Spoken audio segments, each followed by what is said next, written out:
Hi, everybody, and welcome to another episode of the BookGoodies author interview series podcast. My name is Deborah Carney. I'm your host, and this evening I'm joined by author Ryan Frawley. How are you, Ryan?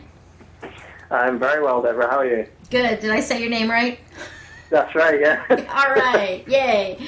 Off to a good start. Why don't you introduce yourself to our listeners and tell them a little bit about yourself and how you decided to start writing? Sure. I'm Ryan Frawley. I'm a Canadian novelist. I grew up in England, as you may be able to tell from the accent, but I've been living in Canada for 8 years. I'm the author of a novel, Scar, which was published in October of 2011. I got started writing a long time ago. I'm not even sure how it all started, but I've been doing this since I was a little kid. It was always my favorite thing to do. So I just kept at it, and here we are. That's awesome. One of the things that I like to do is encourage young people to write. My son started writing very young, and that's one thing that he was very adamant about. And as a matter of fact, at the beginning of the internet message boards and things when he was young, he wouldn't tell anybody how old he was. He would let people read his stuff, and then if they told him how much they liked it or whatever, then he might tell them that he was, like 14 or. Exactly. That's a good idea, because then you're competing with adults, and you're not, no one's going to kind of make allowances for you for being younger. They don't pigeonhole you and say, nobody, exactly. Oh, that's good nobody for a can write a novel at 14. You want to be good for a writer of any age. So that's pretty cool. That was one of the things I hated when I was a teenager. Was you have to grow up and be more mature to write. And I'm like, what? Of course, the story I was writing at the time was about Martians. So, It's like anything. I always think it's, in a lot of ways, writing is a lot like doing a sport. And now if you're going to be good at a sport, like if you want to be world class, people are starting at like 3-4 years of age. This is true. You look at like Tiger Woods or the Williams sisters in tennis, right? These were all doing it from the minute they could hold a racket or a club. So I think it's exactly the same thing. I think you get better the more you do it, and you need to start young. And were your parents supportive of you? Like, did you go read stories to mom and dad, or... Yeah, my parents were super supportive. My dad worked on construction sites, but he had this novel, like a lot of people, he had this novel that he always wanted to write, and he kind of would work on it really sporadically. Every few months he'd kind of dust it off and have another go at it, but I think to this day it's still not finished. Aww. And then my mum is a teacher with a major in English, so... Oh, well, there you go. You had the perfect childhood to grow up and be a writer. Exactly. It was a very, books were a big thing in our house. It was always, why don't watch TV, read a book. It was very much that kind of household. So. Awesome. So why don't you tell us about your novel, Scar? How did that come about? Right. So Scar came about, it's the story of a guy with schizophrenia who, he's English like me, but of Irish descent, and his father passes away, and he goes back to Ireland for the funeral. And while he's there, he goes off his meds, and he starts undergoing basically a schizophrenic breakdown.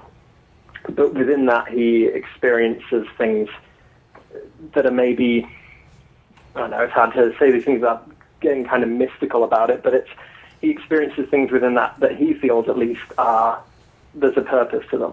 Which is quite common among schizophrenics, but it's kind of an exploration of schizophrenia, but also family and history, and there's a lot of mythological themes in there. So it came about basically when I first moved to Vancouver in Canada. It's a nice city, don't get me wrong, but it has a serious mental health problem. We know people that live in Vancouver. We're going to tell them that. Oh yeah, they don't. The tourist board did not sponsor this book in any way. They're not keen on it. But there's just a certain area of the city. Every city has a bad area, but I've never seen anything like Vancouver. Just the level of mental illness that's just clearly on display. Like there's people on the street talking to themselves, just shrieking. So I moved to Vancouver, and I lived in that area for a little while in one of the little hotels there, and it interested me. I mean, schizophrenia is an interesting disease.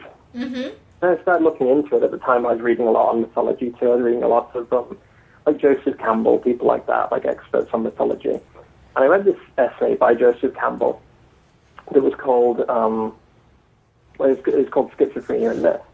And his central argument was that schizophrenics, when they undergo a psychotic episode, they often find that the images, like the demons that they see, the monsters or the gods or whatever that they see in their schizophrenic delusions, often correspond very closely to what they call the mythic archetypes. That's like a Jungian expression, but there's the same kind of characters throughout myths in history. There's always, there's a virgin mother and a hero god and a god who dies and comes back to life, and these are what they call the mythic archetypes, and you see the exact same things in schizophrenia. And that just, to me, it all kind of came together there. I was like, I gotta explore this, because that's just fascinating to me. It's as though there's these stories that are in us, just as humans, that they're just naturally there. It's all kind of the same story. And lots of people have said that. There's only about 3 different stories in the world. They're all basically the same. You can compare different religions and different mythologies, and you get down to finding they're all more or less the same story, and that fascinated me. I was like, I got to get to the bottom of what this story is and why it's so implanted in our DNA that we have to keep repeating the same story. Not sure that I ever did get to the bottom of that, but at least you explored that. That's very interesting. I never. I actually worked in hospitals and worked with nurses and doctors that worked with mental health patients and schizophrenia, and I never heard about the mythic archetypes. So that's going to be something that I'm probably going to look into a little bit more too. I may be reading your book to find out. Yeah, it's good. And I would say, look up the Campbell essay, Schizophrenia and Myth, and also I think Dr. Julian Silverman, doctor out of California back in the 70s, did a lot of work on the same subject. It's really, really fascinating. I'm writing down Julian Silverman, so there we go. I'll have some research to do after the podcast. So that's all. It must have taken you quite a while between the research and the writing to get this accomplished. How long ago? How long did it take you to put this together? Wow, it took. I usually say the writing of the book took 6 years. Mm-hmm. But that's going from the first, like when I first set pen to paper. Right. Actually started writing it down. That took about 6 years. But before that, you've got a whole period of these ideas bouncing around in your head without having any kind of formation to them. I think I read a thing by Vladimir Nabokov one time, and he's about when he has an idea for a new story, it's like you kind of, when a bird makes a nest, he's just gathering twigs and little bits of fluff here and there that seem unconnected, but as they turn into the story. And there was a long period like that. The kind of gestation period was at least another year, probably more like 2. So pretty much from the moment I arrived in Vancouver, I was writing this, and that's going back 8, getting on for 9 years now. So yeah, a long time, long time. Well, but that's really great, because that's a great analogy. I've had other authors in our interview series talk about how they, write down little notes when they get an idea, and how they recommend other writers do that. And that building a nest mentality, that analogy is like perfect, because it is. It's a good one. When I read it, I was like, yeah, that's exactly it. Because you almost. And there is that instinctive element to it, too. The way that when a bird's building a nest, do they really know what they're doing? I'm not sure that they do, but it's the same with a writer. You pick these little facts, and as I say, at the time they seem unconnected, and you don't really know why these things stick in your mind, but then they turn into this whole creation. Mm-hmm. That's one of the best things to me about writing. That's one of the reasons I keep doing it. And pick up pieces of fluff that don't seem interconnected, and all of a sudden they fit someplace. All of a sudden they fit somewhere, exactly. And you never know what it's going to be. That's the joy of it. You never know what's going to kind of inspire you. You learn some random fact about, Himalayan mountain goats, and 8 years later it comes crucial. It comes out in the corner. It comes out in the story. Yeah, exactly. And it's like, it almost feels like it was meant to happen. It almost feels like you were meant to learn that thing at that time. Otherwise, things would not have gone together the way that they do. It's amazing to me. That's really fascinating. I love that. And who did you say had that analogy? Where did you read that? That was Nabokov, I think. Vladimir Nabokov, the author of Lolita. Okay. I can write down Lolita and then find that. Because I can't spell that. You're doing a lot of writing in this interview. Yes, I am. And the rest of you should be amazed, because in the rest of the interviews I've taken at the most like 1 or 2 quick little notes. So you're giving me some really fascinating information. Oh, wow, now it's a challenge to see how much I can make you write down. And to make our listeners write down, because they'll be like, wait, that sounds good. All right. So, and when you started the novel, did you have did you work from an outline, or did you just let it flow? A little bit of both. I never know what's going to happen in the end. When I write, I don't know what's going to happen in the end. I think to sustain a novel, for me at least, you've got to have like a skeleton to it. Because if you just start writing, like if you start at page 1 and just go from there, I've never been able to bring a novel to term that way. Mm-hmm. I always have to know at least the basic props of what I'm trying to say with it, and some indication of where I'm going. But as I say, I really don't know exactly the end until I get there. I find that this is a very this is sort of a pompous, writerly thing to say, but it is true. If you're doing a novel, I mean, as I say, it took me 6-7 years to write this thing. 6 or 7 years down the line, you're a different person than you are when you started writing it. Totally. Writing the novel changes you, and just your outside life changes you too. A lot can happen to a person in almost a decade, but you get the feeling sometimes, I feel anyway, that sometimes it seems the novel's writing you as much as you're writing it, because it changes you. I wouldn't be the person I am today if I hadn't written that book.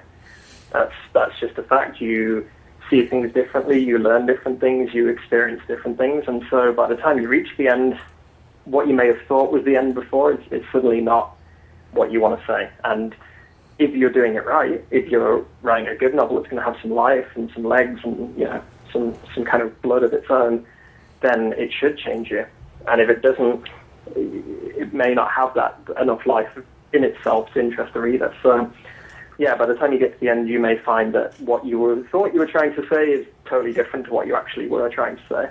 I like that. I like that a lot. I know 1 or 2 authors said that they worked from outlines. Someone else said they worked from a storyboard. And I kind of like the storyboard idea because it's going to give you flexibility to change along with the story. And exactly. What one author told me is that she has different color sticky notes for each of her characters, and as she's writing a book, if one character seems to be taking over too much, she knows she needs to balance it with something else, and that gives her a visual, outline. It's good and bad that we have word processing, because you can sit down and just start typing. But then it isn't as easy to flip back, Well, that's exactly it. And it's something I think about from time to time, because a lot of my favorite writers, I get really kind of fanboyish about it. And I will go and I will look at, like rough drafts and stuff like that. So they did it with Tolkien was a great example, because they released 10 books of different endings, different characters, the way he would have done things differently. And that's not really going to happen anymore, because everybody deletes everything. All you're left with is the finished product. You don't see the scaffolding. They pull that away. So it's bad for, as I say, kind of book geeks like me that actually care about these things. Most people, I guess, it's not going to matter. But for those of us who like to follow, the different paths the story going to take, then there'll be a lot less of that now. Yeah, that is kind of true. I know that I will still, when I get so far into a book, I will print it out and I will reread it and edit it. But I have a feeling that as the younger people that are just used to doing everything on the computer and don't print anything out, like you said, they're just going to modify, and there'll be no first draft anymore. No, that's right. Because all you get is a finished product. So yeah. Years ago, I used to handwrite a first draft, and then I would type it up, and you self-edit as you're typing. Yeah. You find the things that you didn't want, and then it became something different. But I still had that first draft, and it's kind of neat to be able to look back on that. I hope the next generations don't lose that. And but on the other hand, I can't stand like a Word doc that has a bunch of corrections in it and trying to figure out what the corrections are. It's a nightmare. I can't even imagine handwriting a novel. I always think that if I'm reading like Tolstoy or someone like that, or giant books, War and Peace, this giant slab of paper, and hand wrote the whole thing. I can't even imagine that now. I can barely fill out a form these days because my handwriting's so horrible. I can't even imagine actually writing even a normal sized novel, let alone, some giant 1,000-page, tombstone, the kind of thing he wrote. It's just, it's crazy. I never actually thought about that before, because if it ended up being... Well, next time you read a classic novel, just think, some guy wrote that, probably by candlelight. Yeah. Oh my or God. a lantern or whatever, just, with sat an there with pen. a pen and wrote it out. With a quill pen that he had to keep dipping in the ink jar. Oh, God, yeah, exactly. And if it ended up being 1,000 pages, it was probably 3,000 pages in the making. Well, that's the thing, how much did he cut out of that to get it down to that lean, tight 1,000 pages? The lean 1,000 pages, that's really nice. All right. Now, when you got to, or throughout your writing process, did you use an editor at any point? Do you bring an editor in on your work? I did, yeah. And I would definitely say that to anybody who's going to, especially if you're going to self-publish, because if you're going to go through a publishing house, they're going to do that anyway. They're going to force you to edit. But I would advise anyone who's going to self-publish, definitely get an editor and not somebody who has an interest in your feelings, not like a family member. Don't get me wrong, it's great to get their opinion. That's fine in the early stages, but when you're going to take it to the public, these are people who don't know you, really don't care how you feel, and are going to judge the book solely by the book itself, not whether they know you and whether they think you worked really hard on it. So, I showed it to friends and family, and they were supportive, and okay, it's great, but of course, what do you say? I mean, someone comes in and says, I've been working on this for 6 years, and it's your cousin, you're going to say, okay, that's great. So, I did actually hire a professional editor to go over it, and it wasn't cheap, but it was worth every penny. It really was. Scour is a much better book because of the suggestions he made. Well, and when you have friends and family, you brought up a good point. They not only know the blood, sweat, and tears that you put into it, but they know your voice. So they know if you said something and it was sarcastic in the book, they could pick that up because they know you, where a reader who doesn't know you might miss that. So that's where your editor or someone, that doesn't know you very well can come in and edit and say, this didn't work as a joke, or, this scene doesn't make sense, and, they can help you craft that and turn it into something better. That's a very good point, too. With my family, Scour was very much, a lot of the family dynamics in Scour are based on the dynamics of my own family, which is, pretty much unavoidable. That's really all you have to go on. Mm-hmm. But you show it to your family and of course, that makes sense, because that's the way that we operate as a family. But then you go to somebody else who probably doesn't necessarily operate that way. It's like, this is like, what is going on here? I don't really understand. So, that's a very good point. That's definitely a good thing to think about. And that's a recurring trend through the authors that I've been talking to that are published, whether you're self-published or not, is that you really need an outside editor. And I know that with the novel that I published, I had a few people look at it, but I didn't really have a professional editor look at it. So it's probably going to be my next step. Yeah, I would say it's a good idea. I mean, as I say, it's not cheap, and writers aren't known for having a lot of money, but I'm glad that I did, for sure. Mm-hmm. Yeah, and being self-published, it doesn't mean you have to come up with the money right now. You can wait 6 months, until you can come up with it, or try to work out something and trade with someone. And then the other thing would have been your book cover. Who did your book cover? The book cover was, I hired an artist to do that too. The design was basically mine, but the actual drawing of it, I can't draw to save my life. I mean, I'm horrible. Like, even trying to draw like a diagram, no one can tell what I'm doing, or I'm useless at that. So I was like, okay, I gotta hire someone for that. But luckily for us and not so luckily for them, there's as many people trying to be artists as there are trying to be writers. So you can find really talented people out there who will do it for next to nothing. I mean, I hired this guy from Seattle, Michael Yakutis. I actually found him putting out on Craigslist. I basically said, okay, I'm an author, I want to cover my book, and I want someone to draw it. And I put it out on Craigslist, and I was just inundated with responses.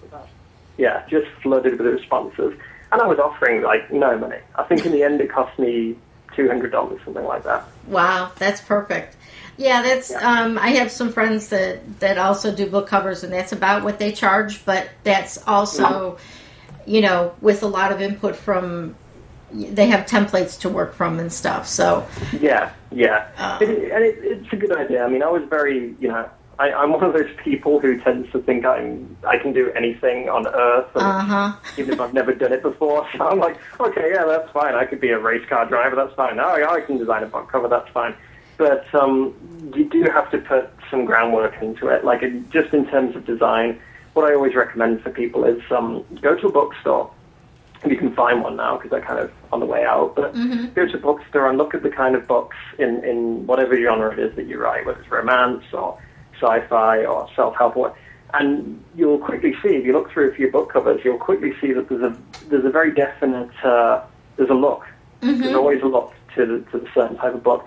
Once you learn that look, you can replicate it, I find, fairly easily by yourself. But it's about learning that language. There's a certain language to book covers. You can say a lot. So people say don't judge a book by its cover, but I mean that's nonsense. There's a whole industry around making book covers.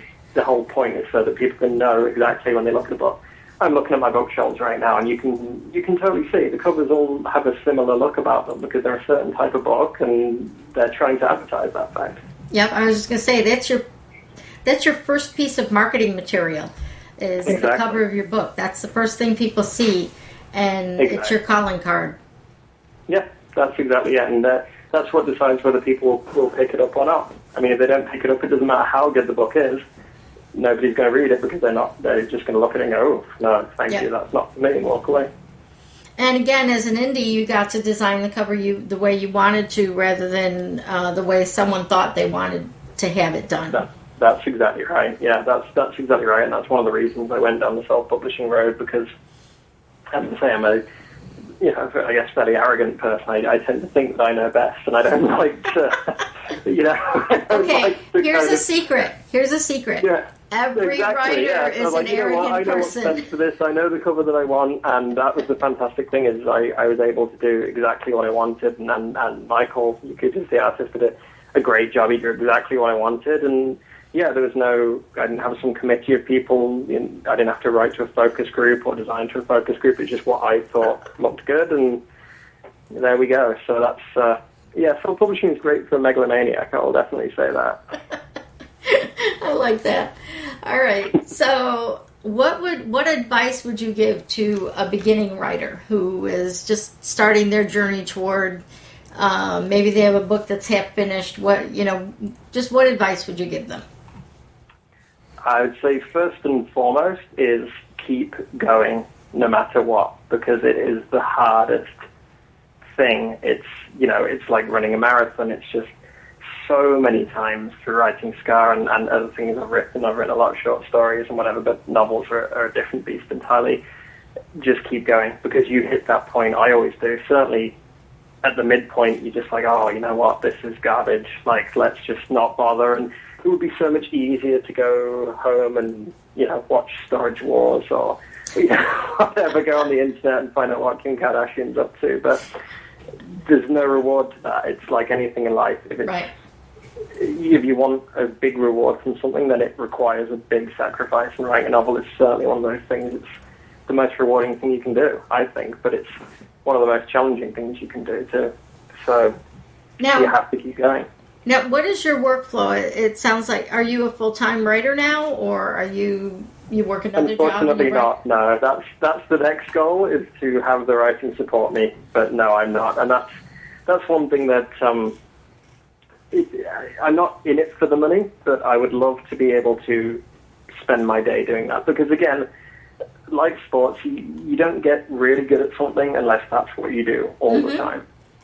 I don't know if you've heard that theory. I forget who wrote the book on this, but the 10,000 hours. If you want to really excel in any field, doesn't matter what, you need to put at least 10,000 hours of work into it. Wow. And that's a lot. When you break it down, that's a lot. Even if you work in 8 hours a day every day, that's still years and years of your life, and most of us don't get to do that. So I feel like I'll never quite get to the level I want to be at until that's what I do all day long. And unfortunately, I'm not there yet, but that's what I'm working towards. All right. So what would the flow of your day be? Now, you have another job, and then do you write before you go to work? Do you write when you get home? Yeah, I write at night, for sure. I actually, to the extent that I've been doing it so long now, I actually find it hard to write in daylight now. Oh. It's kind of a challenge for me. I find it much easier when it's dark. So yeah, I go to my day job, and I'm home 5, 6 o'clock, whatever, have some dinner, and then start writing. So yeah, it's I'm definitely a night writer. Okay, and again, that's something that you would tell a new writer, is to not just give up, but to make sure that you do some writing every day? As often as you can. I mean, every day life gets in the way. Mm-hmm. Every day I would say is hard, but certainly as often as you can. Like I say, I make the sport analogy a lot, but I think it's very apt. Practice is what makes you good at anything. Writing is no different to anything else. It's an art and a craft, and that's the craft part of it. Write something every day, and that's fine if it's garbage, but wrinkle it up, throw it in the garbage can, and try again the next day. Yeah, I took a writing course once, and I was very disappointed when I wrote this whole elaborate story, and like the last paragraph, the teacher circled something and said, "This is what the story needs to be about. Start here." And I'm like, that was the end. But that's exactly right. I mean, that's how it goes. Oftentimes, when I started Sky, it was a completely different book to what it is. It was about different things. It had different characters. Exactly that. The things that I thought least significant ended up being what the book was about. The things that I really wanted to do and thought would be great, and I had the scenes all worked on my head, and this is going to be great, they ended up just falling flat on the page. There's no life to them. Maybe because I had them so well planned. And that's part of the reason I'll write to a guideline, but I won't have everything planned out, because there's no life in it. If you have everything just scripted in your mind and you know exactly how everyone's going to behave, then once you write it just seems kind of dead. That's a really good point too. If your characters are going to be alive, they have to be able to tell you what they want to do, and not have you say, oh, they can go off the beaten path this far, but then they have to come back to what I want them, and then everything gets messed up. Then you're screwed. Exactly. It's like, you know you've made a good character when you're writing. You said, okay, I'm going to put them in this situation, and they just kind of look at you and go, no, I'm not doing that. That's when you know you have a real character, rather than just a roughly drawn person tying plot points off of. Now you have an actual autonomous character who's going to behave the way that they're going to behave, and not the way that you tell them to. It's kind of like, it's like with kids. You know you've done a good job raising your kids the day that they turn around and live their own lives and tell you where to put out. I mean, that's what it's all about. It's kind of the same thing as that. That's really funny, because there was a woman who I interviewed a few episodes ago, and I asked her, how did the idea for your novel come about? And she said, my character, I had been thinking about a novel for a few years, and one night at 3 o'clock in the morning, the main character woke me up and said, go start writing, you've hidden me long enough. And she said she literally, and at the time she was able to just stay home and write, and she said she literally had to write 10 hours a day because the character kept punching her, saying, you can't quit. You've kept me silent for all these years. You have to let me out and tell my story. So that's fantastic. Yeah, that's exactly it. I mean, it's the hardest thing to do, but once it's done, then it becomes easy, because all of a sudden you know what this character is going to do. You're writing about someone who in some way exists. You're not making them do anything. Right. They're doing things because that's what they would do. Now, this is coming to an interesting point, because you studied schizophrenia, and like the line between being a great writer and being totally insane is kind of a fine line. You know, if we walk around telling people that there's a character in our head that's telling us we have to do something, they'll be calling the guys in the white jackets to she's hearing voices in her head again. Let's exactly. Well, that's exactly it. And that's one of the things that interested me about it too, because I was like, you know what, I'm not schizophrenic, never have been, thank God, but in some ways I relate to these people. I relate to the kind of these delusions and these visions of grandeur that people with schizophrenia have. And I think most writers do, because I think it's a similar thing. I think it's kind of along the same path. Only as writers, we create our own world on paper instead of telling the rest of the world that this is what we think the world we're living in.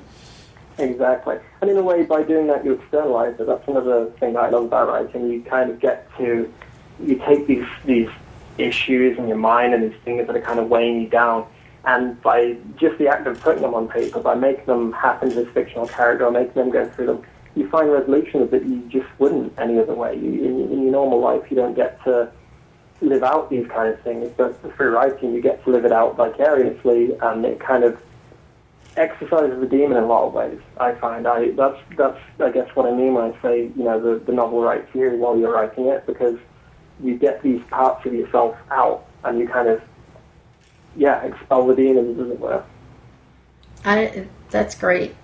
All right, so let's switch gears a little bit, and now we've got the novel created and we're going to self-publish. We've kind of talked about the reasons why you want to self-publish rather than traditionally publish. And if you want, why don't you tell me a little bit about why you made the decision that you did? Right. So I was going the traditional route. I was trying to find an agent, because that's what they say that you have to do these days. If you want to get with a publisher, it's not that simple anymore. Now you have to have an agent to approach the publisher, but now getting an agent is pretty much as hard as getting a publisher. So I was going around, I was sending manuscripts off to agents, and I had a couple of responses here and there. Most agents, especially the bigger ones, will just completely ignore you. Some are more receptive to new ideas, especially younger agents, newer agents who are trying to make a name for themselves. So I had a few that were kind of interested, but what put me off was just, as I say, I have that megalomania in me that I just don't, I knew what I wanted this book to be, and I didn't want somebody to say, oh, okay, that's kind of cool, but, you know, it would be better if the main character was a talking horse or something like that. I just couldn't deal with that, and I've heard a lot of publisher writers have that exactly, that it took them a long time to find the right publisher who would let them tell it the way they want to tell it, and not be like, oh, okay, well, you know what, vampires are big now, so can the main character be a vampire? Yeah. No, absolutely not. That was kind of my route to it. It was, again, my own megalomania and arrogance kind of kicking in and being like, you know what, I know how to write this story the best way, and I don't want to hear from anybody else.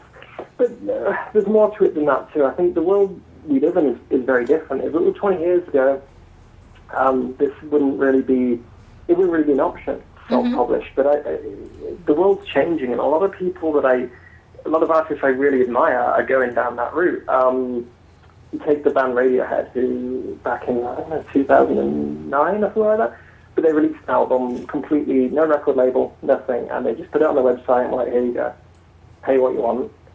And, they were able to do it because they were already millionaires. Right. I remember that now. Doing these kind of things. Yeah, a lot of people do that. Louis C.K., the comedian, recently did a Live at the Beacon comedy special, which, he released online. He said, hey, pay me $5 through my website, and there you go. There's not going to be a middleman. There's not going to be any agents, any publishers, anything like that. You pay me $5, I give you a download of it.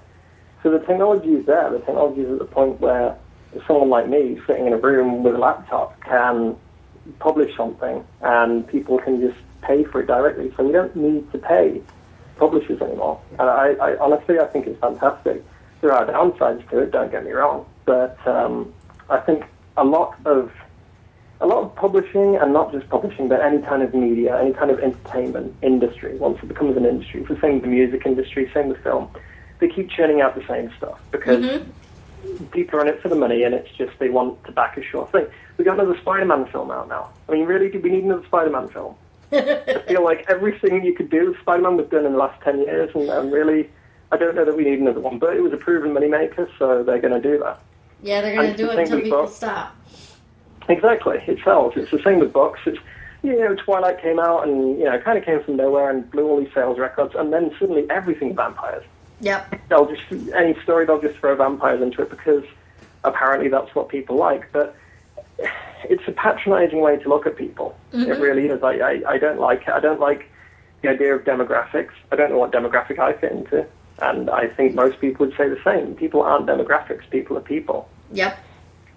So that was kind of it for me. I was like, I don't really want to be part of this industry that kind of says, oh, okay, we're going to target, Midwestern housewives, 30 to 45. I'm like, these are people are people. They're not a group that behave like a herd and just en masse do what you tell them.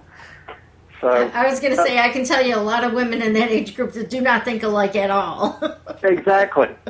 And you go anywhere and you find the most alike bunch of people you want to find. You go to like a Harley Davidson enthusiast club, and everyone there is, 300 pounds and shaved head and a goatee, and you think, oh, these guys are all the same. But you start talking to them, they're not at all. Mm-hmm. Yeah, and some of them that you think are rough and tumble are actually very sweet and cuddly kinds of teddy bear people. And, exactly. And some of them are genuine dirtbags, but you don't know just by looking. So I don't like that way of advertising and that marketing. It creeps me out, quite frankly, because I know how I look. In fact, you can go online, you can go to Google a word, because they'll keep a file on you, and you can access this file. You can go, based on your Google search history and your YouTube history, mm-hmm. They will tell you what they think you are. Right. And it's fascinating, because what did I get the other day? They had me as male. They had that right. They thought I was about 18. And I guess there's something about my mental development that's kind of worrying. They thought I was an 18-year-old male who loves sports, which I really don't. I have a passing interest, but I'm not a fanatic. And, they were just wildly wrong. So just, things like that just make you think, well, and that's Google. That's a fairly sophisticated way of modeling people compared to some of the older ways. But I don't like that. Yeah, I don't like it kind either. Of idea, that demographic, idea that, okay, you like, Tolstoy, therefore you must like, you must be some kind of university professor, and you couldn't possibly like, Godzilla movies. But I happen to like both those things. So why and I don't like someone telling me I can't like both those things. Yep. And now, how did you actually start marketing your book? Because, now your book is finished, and mm-hmm. now you put it on, you self-published it, and, it's out there.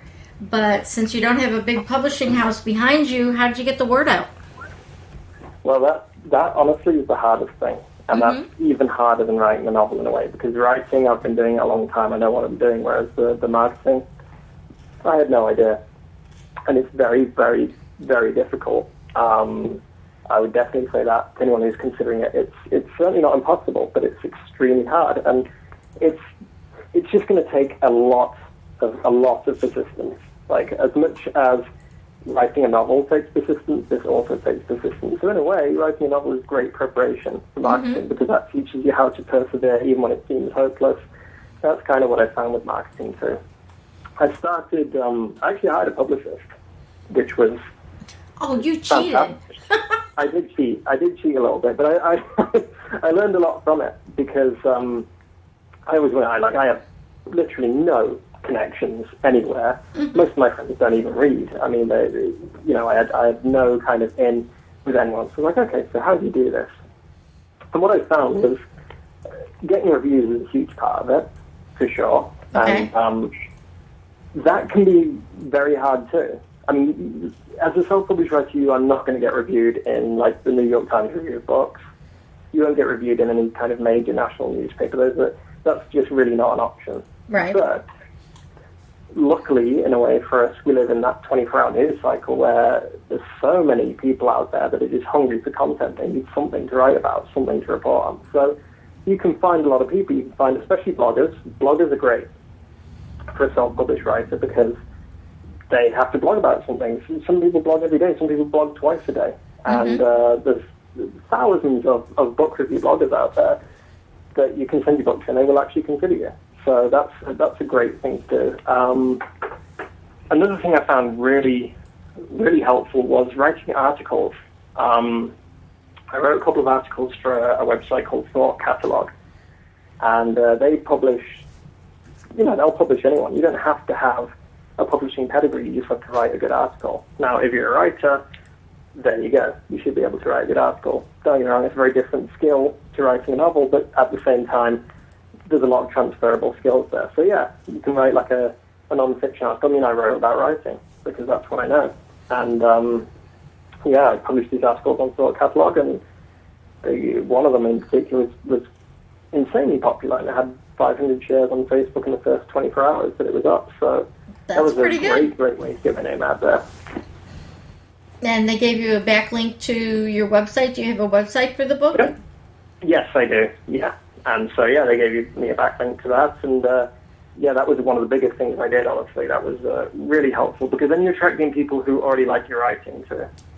I mean, there's no point trying to sell to people who just aren't going to get into it. I'm not going to go and try and sell my book to, people who like business books or, people who read romance novels. It's not that kind of thing. So there's no point selling to that market. They're just not going to accept it. Whereas if it's a market that already likes the way that you write, then you're halfway there. Mm-hmm. That's awesome. All right, so now social media. Have you done anything with social media, like Twitter and your own Facebook account, Goodreads or Shelfari, any of those? I've tried a few. You know what? I shouldn't say this, but I don't like Twitter. I can't get into Twitter at all. I'm on it. I have an account, and I periodically I'll tweet something, but I don't know what it is. Like, I like Facebook, and I don't like Twitter. I don't know why. It's just something about it. Just kind of, maybe it's the brevity of it, the 140 characters. I can't say anything. I'm told at this point I can't say anything in 140 characters. I can barely say my name in 140 characters. So that's always been a problem for me. But I've done that. I did Facebook. I created a Facebook page for Scar, which was nice. The problem with Facebook, I found, is that you're really selling it to people that you already know. Mm-hmm. For me, anyway, all my Facebook friends are people that I actually know. So it was great. I sold, a lot of copies on there, but just because these people were my friends or my family, and they felt obliged. So it was good for that, and it's a nice place to kind of announce, oh, I'm doing this interview tomorrow, or I have this review published here. It's nice to do that, but I find it pretty limited, just in that you're selling to people that you already have. Okay. Now, Goodreads I found pretty good. Actually, Goodreads is really helpful, and it was not something I'd even heard of before I published the novel. Once I came across it, Goodreads can be a fantastic resource. I mean, 50 Shades of Grey was, that's how that got started. And really? Yeah, that's right. It was, it was on Goodreads, and I think it was self-published, actually. Yeah, I'm pretty sure it was, and it was just an ebook, and it was on Goodreads, and then people liked it. A lot of people read it. It got really good reviews, and it got entered into like a Goodreads like new up-and-coming competition, which it won, and then it just blew up from there. Like, once it got onto there, it just got national media attention, and now it occupies spots 1, 2, and 3 on the Amazon bestseller list. So that's what Goodreads can do. Okay. That's one of the questions that I'm starting to ask authors, is how you use Goodreads, because I haven't. I have a page there. I have some of my books there, but I haven't really used it that much. I haven't started a blog there or anything. So I was the same way. I was very I was like, okay, this is a kind of a cool concept, but I didn't really embrace it. But it's kind of cool. You can kind of link your blog in so that your regular blog can just get fed onto Goodreads, and it's gotten me actually a lot of new readers. One thing that I did on Goodreads, which was really helpful, was I did a giveaway. Okay. You can sign up to give away copies of your book, and you just give away like 2 copies. Oh, I think I lost you. Oh, hello? Yep, you're back. Yeah, okay. yeah, so I gave away 2 or 5, or I forget how many copies of Scar I was giving away. But hundreds and hundreds of people entered this giveaway. And it's just a random draw. Goodreads administer it all. You don't have to do anything. You sign up to do it, and they announce it, and they hold the draw, and then basically they send you an email of the winners' addresses, and you just send the book to those people who won it. Mm-hmm. And the idea being that those people will get this free book, but then they will review it. Okay. And some do and some don't. I mean, don't get me wrong. Not everyone's going to do it. But Goodreads is pretty good at pressuring them to. Because if you sign up for... Because I've done it as well. I was like, oh, this is fantastic, free box, right? This is great. So I signed up, and I actually won this one from Penguin, brought out this new it's not a new book, but it's a new translation of a very old book. And I won this. This is great. They sent me a free book in the post, and this is great. And I haven't got around to reading it yet, so I haven't reviewed it yet, and so I get nothing. Now, if I try and enter a competition, I know I'm not going to win, because they tend to award the books to people who review a lot. Like, if you have a good history of reviewing books that you're sent, then they'll send you more. Oh. So, yeah, exactly. It's a good system. You get good results from it. I got a few results a few reviews up there. 2 or 3. But even that, when you're a self-published author, is great. I mean, that's really helpful. Yeah, any review. Next to nothing. It costs you the postage of a book, which, if you publish the way I did, I published through Amazon's Create Space, and so the postage on a book is hardly anything. If you drop ship it from Amazon, mm-hmm. It's like $4 or something like that. Send it anywhere in the US. So yeah, it's pretty good. Yeah, I've tried a couple of giveaways, and then I'm trying to figure out what I should do with all those people that entered. Like you have all these people that entered, and you feel like, I wish there was a way I could mass email them a coupon because they didn't win the book, but I would love to send them to CreateSpace to buy one, even at a little over, just even a little over cost, just to give them an incentive to buy the book. Yeah, exactly. That would be a great idea, honestly. It would take Goodreads. You can click on it and you can see who's marked it as to read, which I guess I'm not entirely sure what, because I personally on Goodreads I've never marked a book as to read. I'm not quite sure what it means. Right. I'm pretty sure it means that it's something that they are interested in reading it. And I think to win the competition you have to mark the book as to read. So even the people who didn't win the competition, if you can click on your book and you can see who's marked it as to read. So you could easily send them all. It would be time consuming. But it wouldn't be as time-consuming as sending one to 800 people. If I can target, that's a great advice, because then you can target the 20 people or the 40 people that marked it as to read, and now I'm going to go back and see if the people who won had it marked to read or not. Yeah, there you go. And yeah, you can see a long list. I have I forget how many people have marked Scar as to read, but a lot. You know what? I'm going to do that same thing. I'm going to write that down. So there you go. We're both learning something today. I'm going to write that down because that's a good idea. I have 2 pages that I've written down in my little notepad. I got some catching up to do then, I guess. Yeah. Well, this has all been very helpful. I really appreciate you taking time out of your evening to join us. Do you have any parting thoughts that you would like to leave our listeners with? I guess just to reiterate what I said, if you're whether you're starting writing, or whether you've finished your writing and you're trying to publish it now, the exact same thing comes in place. Persistence. It's all about persistence. Just keep your eye on that goal and just relentlessly move towards it. That's perfect. All right. Well, tell everybody your website so that they know how to find you if they're listening to this on iTunes and didn't happen to land on our show notes page. What is the web address of your book? The name of the book is Scar. My name is Ryan Frawley. That's Frawley. Website is www.ryanfrawley.com. Okay, great. And we won't ask for your Twitter because you don't use it. But I use it. I use it, but I just, it's at Biggie Frawls. If anybody out there wants it, hey, come follow me and help me figure out how it works, because I'm still kind of a Twitter novice. Okay. And what was it again? Because you said it kind of quick.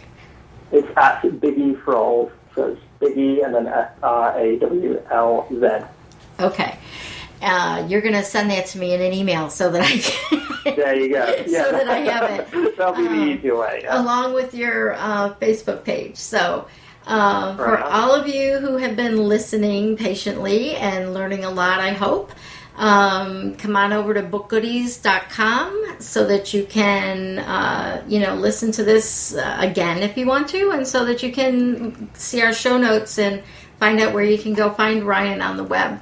And you can also come over to BookGoodies.com, search on his name, and you'll be able to find the podcast, and you can make comments. And we would like to encourage you to listen to our other podcasts. We're going to have probably close to 70 or 100 author interviews soon, and they're covering all different genres, and they're all very interesting folks that you can go to iTunes and download onto your iPod and listen while you're working out, or if you need inspiration to start writing. As always, we'd like to thank Geekcast.fm, who hosts all of our podcasts. And you can find Book Goodies not only on our website, but at Twitter, twitter.com/bookgoodies, and facebook.com/bookgoodies. And you can find me personally at twitter.com/Loxley, LOXLY, or at DeborahCarney.com. I want to thank all of you for listening. I want to thank Ryan again for being an awesome guest. And everybody, start writing or start publishing, and have a great night.